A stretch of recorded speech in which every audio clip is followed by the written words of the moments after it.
मधुबनी नगर थाना क्षेत्र के सिंघानिया चौक के बुद्धन मोची के पुत्र विकी कुमार की करंट लगने से दर्दनाक मौत हो गई है।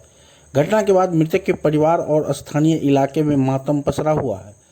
जानकारी के अनुसार विक्की सिंघानिया चौक से कुछ ही दूरी पर स्थित मस्जिद के पास एक घर में काम कर रहा था। इसी दौरान जमीन पर गिरे एक टूटे हुए बिजली के तार के चपेट में आ गया।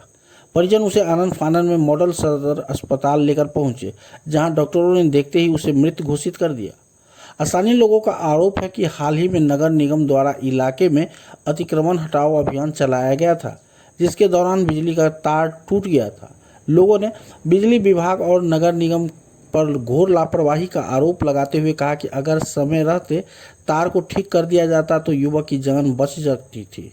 युवक की मौत से आक्रोशित परिजनों और स्थानीय लोगों ने सदर अस्पताल परिसर में जमकर हंगामा किया। सूचना मिलते ही नगर थाना पुलिस दलबल के साथ मौके पर पहुंची और लोगों को शांत कराया। पुलिस ने शव को कब्जे में लेकर पोस्टमार्टम कराने के बाद परिजनों को सौंप दिया और मामले की जांच में जुट गई है।